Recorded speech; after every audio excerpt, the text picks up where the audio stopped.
Wow, ये वाली dress कितनी अच्छी लग रही है। ऐसा करती हूँ, इसे खरीद लेती हूँ। भाई साहब, इसे पैक कर दीजिए। हाँ बहन जी, ले लीजिए, बहुत अच्छी ड्रेस है, इसे खरीद लीजिए, आपकी बेटी पर बहुत अच्छी लगेगी। ये ड्रेस मैं अपनी बेटी के लिए नहीं बल्कि अपने लिए ले रही हूँ, समझे? क्या अपने लिए? लेकिन आपको नहीं लगता कि ये कुछ ज्यादा ही छोटी हो जाएगी? चुप कर, तू कौन होता है छोटी बड़ी का ज्ञान देने वाला? चल अब इसे पैक कर दे। अगले दिन रमोला वो शॉर्ट ड्रेस पहनकर और आंखों में काला चश्मा लगाकर घर से निकलती है तो मोहल्ले की औरतें उसे देखकर बातें बनाती हैं। हे राम, इस रमोला को तो बिल्कुल भी शर्म नहीं आती। छी छी छी, ये कैसे कपड़े पहने इसने? अरे कम से कम अपने पति और बच्चों का तो ध्यान रखो। अरे पढ़ाई लिखाई तो हमने भी की है, लेकिन हम इतने बेशर्म नहीं है कि इस उम्र में ऐसे कपड़े पहने और तेरी तरह नाक कटवा दे। बेशर्म रमोला। तू चुप कर शीला, अब ओढ़ने पहनने की कोई उम्र तो होती नहीं, और तुम लोग क्या जानो फैशन। उसका पति दरवाजे पर खड़े खड़े ये सब बातें सुन रहा था। वो गुस्से में अंदर जाता है। रमोला का स्वभाव ऐसा ही था, वो ऐसे ही कपड़े पहनती थी। रमोला के दो जवान बेटे थे, रौनक और अनुभव। एक रोज उनके कुछ दोस्त उनसे मिलने घर आते हैं तो रमोला बाथरूम से निकलकर टॉवेल लपेटे ही अपना बॉडी लोशन लेने बाहर आती है। ये देख उनके दोस्त हैरान हो जाते हैं और उसका मजाक उड़ाते हुए कहते हैं, अरे अनुभव, लगता है आंटी को हमसे मिलने की कुछ ज्यादा ही जल्दी थी, इसीलिए ये टॉवल में ही आ गई। नमस्ते आंटी जी, कैसे हो आप? हेलो बच्चों, वैसे मैं तुमसे कुछ साल ही तो बड़ी हूँ, तुम लोग मुझे दीदी भी कहोगे तो वो भी चलेगा। और वो तो मैं अपना बॉडी लोशन भूल गई थी, वही लेने आई थी। फिर कुछ देर बाद वो लड़के वहां से चले जाते हैं, लेकिन उसके दोनों बेटे ये देख बहुत गुस्सा होते हैं। माँ, ये क्या पहन के आ गई आप? ओफो, पहले तो तुमने सिर्फ मोहल्ले में हमारी नाक कटवाई थी, लेकिन अब बेटे के दोस्तों के सामने भी। छी, अब तो तुमने हद ही कर दी। ऐसे ही एक रोज जब रमोला शॉर्ट्स योगा ड्रेस पहनकर गार्डन में योगा कर रही थी तो पड़ोस के कुछ बुढ़े उसे अपनी छत से निहार रहे थे। ये देख मनोहर को बहुत गुस्सा आया। तुम लोगों को शर्म नहीं आती जो यहाँ ताक झाक कर रहे हो? है भाई, तुम्हारे घर पर माँ बहन नहीं है क्या? अरे ऐसा माल नहीं है ना, इसलिए। लोगों की इसी तरह की बातों से मनोहर को बहुत बुरा लगता है और इसी बात को लेकर मैं चिंता में बैठा हुआ था। तभी उसका दोस्त उससे बोला, क्या बात है मनोहर, तू इतना परेशान क्यों है? तू तो मेरी चिंता की वजह जानता ही है ना। मुझे तो डर है रमोला कहीं अपनी जैसी बहुएं ले आई तो मेरे बेटों की तो जिंदगी ही खराब हो जाएगी। तो तू उस दिन का इंतजार ही क्यों करता है? क्या मतलब? मतलब मेरे भाई की दो बेटियां हैं जो गांव में रहती हैं, वो दोनों बड़ी ही संस्कारी हैं। अगर तुम चाहो तो अपने दोनों बेटों की शादी उनसे करवा सकते हो, लेकिन रमोला बहन जी को बिना बताए, क्योंकि वो ऐसा होने नहीं देंगी। मनोहर को अपने दोस्त की बात बिल्कुल ठीक लगी और वो अगले ही दिन अपने दोनों बेटों के साथ लड़की देखने चला गया। दोनों बहनें सर पर दुपट्टा लिए खड़ी थी। ये देख मनोहर और दोनों बेटे बहुत खुश होते हैं। आपकी बेटियां तो बड़ी ही संस्कारी हैं। जी भाई साहब, एक वही चीज है हमारे पास जो हम गरीब अपनी बेटियों को देख सकते हैं। वैसे बहन जी क्यों नहीं आई? जी वो माँ की तबीयत कुछ ठीक नहीं थी। इसी तरह वो बात को घुमा देते हैं। 2 दिन बाद दोनों बहुएं ब्याह कर अपने ससुराल आ जाती हैं, जहां उनका ससुर उन दोनों का गृह प्रवेश करवाता है, क्योंकि उनकी सास तो अभी तक सो रही थी। इसके बाद वो फ्रेश होकर सबसे पहले सर पर घूंघट ओढ़े पूजा पाठ करती हैं, फिर रसोई में चली जाती हैं और अपने सास ससुर के लिए चाय बनाकर लाती हैं। उठिए माँ जी, उठकर चाय पी लीजिए। कौन हो तुम और मेरे कमरे में क्या कर रही हो? कहीं तुम कोई चोर तो नहीं हो? हम दोनों आपकी बहुएं हैं माँ जी, ये लीजिए चाय पीजिए। ये सुनकर रमोला के होश उड़ जाते हैं। फिर मनोहर उसे सब बताता है। रमोला हैरान रह जाती है और अपनी दोनों बहुओं को घूंघट में देखकर तो उसे और भी ज्यादा गुस्सा आता है, लेकिन अब वो कर भी क्या सकती थी। वो बिना चाय पिए फ्रेश होने चली जाती है। कुछ देर बाद दोनों बहुएं बढ़िया सा नाश्ता बनाकर तैयार कर लेती हैं। कुछ देर बाद रमोला भी शॉर्ट ड्रेस पहनकर हॉल में आती है, जिसे देखकर रोशनी कहती है, अरे माँ जी, ये आपने कैसे कपड़े पहने हुए हैं? ये तो ऐसा लग रहा है जैसे कोई छोटे बच्चे के कपड़े पहने हुए हैं। ओहो गवार बहू, इसे क्रॉप टॉप कहते हैं। अब तुम गवारों को क्या पता? लेकिन ऐसे कपड़े पहने हुए तो हमने बस बच्चों को देखा है। हमारे गांव में सब छोटे बच्चे पहनते थे ऐसे कपड़े। ये सुनकर मनोहर और उसके दोनों बेटे जोर जोर से हंसने लगते हैं, लेकिन रमोला गुस्से में अपने कमरे में चली जाती है। कुछ दिन बाद जब वो दोनों बहुएं सर पर घूंघट ओढ़े बाजार जाती है तो उन्हें देखकर मोहल्ले की औरतें बातें बनाती हैं। अरे आज तक तो देखा था सास संस्कारी होती है और बहुएं बेशरम, लेकिन अब तो जमाना उल्टा आ गया है।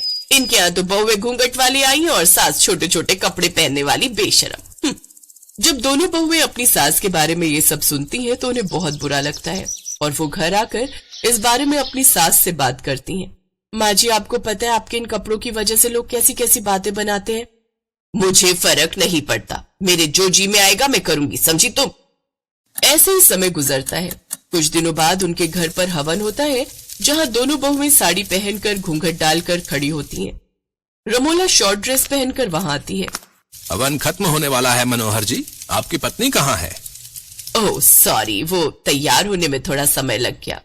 छी छी छी, ये सब क्या है? पूजा में ऐसे कपड़े? घोर अपशकुन। आज के बाद मैं तो क्या कोई भी पंडित आपके यहाँ पूजा में नहीं आएगा। छी, अब यही दिन देखना बाकी रह गया था। मुझे तो शर्म आती है आपको माँ कहते हुए भी। पंडित जी गुस्से में वहां से चले जाते हैं। सभी उसको खरी खोटी सुनाकर चले जाते हैं। उस दिन रमोला को पहली बार थोड़ा बुरा लगा था। 2 दिन बाद वो टेलर के पास कपड़े लेने जाती है। वाओ, ये टॉप तो आपने अच्छा सिला है, लेकिन इसका गला थोड़ा डीप हो गया है। तो क्या हुआ बहन जी, आप तो वैसे भी डीप नेक ही पहनती हैं, और सच कहूं तो आपके सेक्सी फिगर पर ये कमाल का लगेगा। गुस्से में वो टॉप वो उस टेलर के मुंह पर मार कर आती है, लेकिन अब उसे अपनी गलती का एहसास हो जाता है और वो अब सब मॉडर्न कपड़े छोड़ साड़ी में आ जाती है और साड़ी पहनकर सबके सामने आती है। रमोला का ये रूप देखकर सभी बहुत खुश होते हैं। आप सभी लोग मुझे माफ कर दीजिए, मेरे इन मॉडर्न कपड़ों की वजह से तुम सबकी कितनी बेइज्जती हुई है, मुझे माफ कर दो। जहां सास बहू को संस्कारी होना सिखाती है, वही मेरी संस्कारी बहू ने मुझे तमीज में रहना सिखाया। अब से आपको रमोला का यही नया रूप देखने को मिलेगा। रमोला की ये बात सुनकर सभी बहुत खुश होते हैं और अब वो सब एक साथ खुशी खुशी मिलकर रहते हैं। विमला बहुत ही लालची थी। पैसों के लालच में वो अपने बेटे की शादी अमीर घर की मॉडर्न लड़की शीतल से करवा देती है। शीतल अपने माता पिता की इकलौती संतान थी, जो बहुत ही लाड प्यार में पली थी। एक शादी में शीतल को अंकुर पसंद आ गया और उसने अंकुर से शादी करने की जिद पकड़ ली। दहेज में ढेर सारे रुपए मिलने के लालच में विमला झट से मॉडर्न शीतल और अंकुर की शादी के लिए मान गई। शादी करके मॉडर्न शीतल बहू बनकर विमला के घर आ गई। शादी के अगले दिन अंकुर को अर्जेंट काम की वजह से ऑफिस जाना पड़ता है। अंकुर, तू ऑफिस जा रहा है और बहू कहाँ है, वो उठी या नहीं? माँ वो सो रही है। अंकुर ऑफिस चला जाता है। तभी शीतल अपने कमरे से आवाज लगाती है, सासू मॉम, सासू मॉम। आवाज सुनकर विमला अंदर जाती है। क्या हुआ बहू? सासू मॉम, मेरे लिए कॉफी लेकर आइए ना। हैं बहू, तू मेरी बहू है या मैं तेरी? और वैसे भी मुझे कॉफी बनाना नहीं आता। तो कोई बात नहीं, तो चाय ही बना कर ले आइए और जल्दी लाइए, नहीं तो मैं अपने पापा को फोन कर दूंगी। तो वह उसके लिए चाय बना कर ले आती है। ये लो बहू, और वो मैं कह रही थी, आज तुम्हारी पहली रसोई भी तो है जो तुम्हें बनानी है। हाँ, मैं बस चाय खत्म करके और फ्रेश होकर आती हूँ।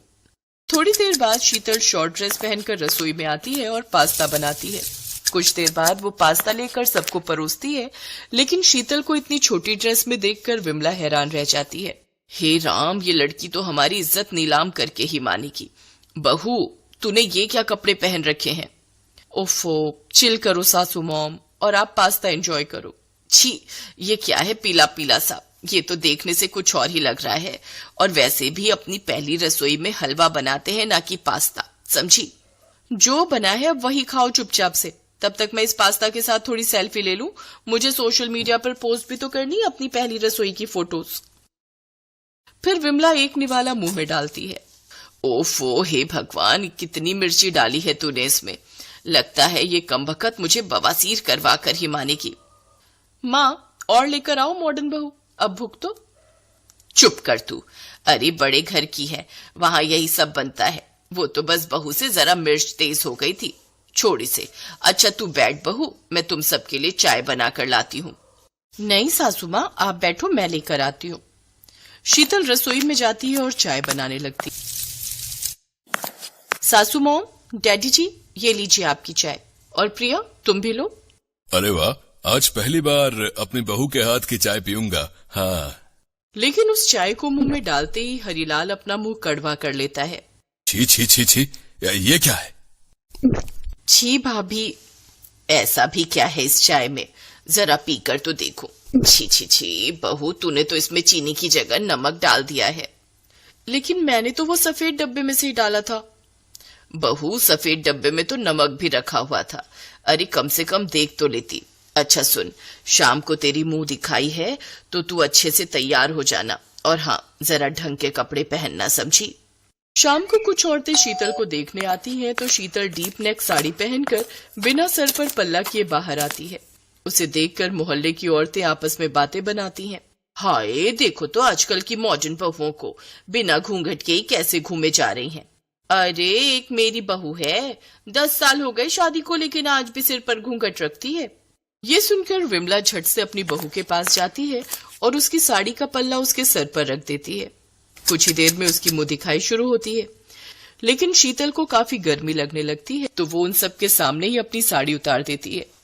साड़ी के नीचे उसने शॉर्ट निकर पहनी हुई थी, जिसे देख सभी औरतें हैरान रह जाती हैं। उफ, अब कितना कंफर्टेबल लग रहा है। आप सब भी ना जाने कैसे ये साड़ी वाड़ी पहन लेती हो। चलो, अब सबने मेरा मुंह देखकर मुंह दिखाई कर ली हो तो अब आप सब यहाँ से जाइए, मुझे आराम करना है। सब औरतें बातें बनाते हुए वहां से चली जाती हैं। ऐसे ही कुछ दिन बीत जाते हैं। एक रोज विमला शीतल से कहती है, बहू, कल तेरी दिल्ली वाली बुआ सास आने वाली हैं। वो तेरी शादी में नहीं आ पाई थी तो शगुन देने और तुझे देखने अब आ रहे हैं। तो जब तक वो यहाँ रहेगी उनके सामने कम से कम घूंघट में रहना। ठीक है सासू मॉम, जब तक वो यहाँ होंगी मैं घूंघट में ही रहूंगी। 2 दिन बाद बुआ सास उनके घर आती है। विमला, तुम्हारी बहू कहाँ है? सुना है बहुत सुंदर है और बड़े घर की है। हाँ हाँ दीदी, बहू तो बहुत सुंदर और संस्कारी है। आप देखेंगी तो देखती रह जाएंगी। शीतल बहू, बुआ जी के लिए पानी तो लेकर आना। कुछ देर में शीतल घूंघट ओढ़कर बाहर आती है तो बुआ उसे देखकर हक्की बक्की रह जाती है। शीतल ने ऊपर से तो घूंघट डाला हुआ होता है, लेकिन नीचे वो शॉर्ट ड्रेस में होती है। ये देख वो गुस्से में कहती है, अरे ये क्या, ऊपर से घूंघट और नीचे ये कपड़े पहनना भूल गई क्या? विमला, तू तो कह रही थी तेरी बहू बड़ी संस्कारी है। क्या ये है क्या इसके संस्कार? अरे इसके कपड़ों से बड़ा तो मेरा रुमाल होता है। शीतल बहू, ये क्या है? सासू मॉम, आपने ही तो घूंघट करने के लिए कहा था, अब नीचे कैसे कपड़े पहनने ये थोड़ी ना कहा था। ये सुनकर विमला अपना माथा पकड़कर बैठ जाती है। मेरी हिम्मत मारी गई थी जो पैसों के लालच में इस मॉडर्न बहू को ले आई। सोचा था पैसा मिल रहा है, बहू को तो मैं अपने अनुसार ढाल ही लूंगी, लेकिन इस लड़की ने मेरी इज्जत मिट्टी में मिला दी। अपनी सास की बातें सुनकर शीतल को अपनी गलती का एहसास हो जाता है और अब वो मॉडर्न कपड़े छोड़ सूट और साड़ी ही पहनती है। साथ ही अब वो घर के सभी तौर तरीके भी सीख लेती है, जिससे अब सब एक साथ खुशी खुशी रहने लगते हैं।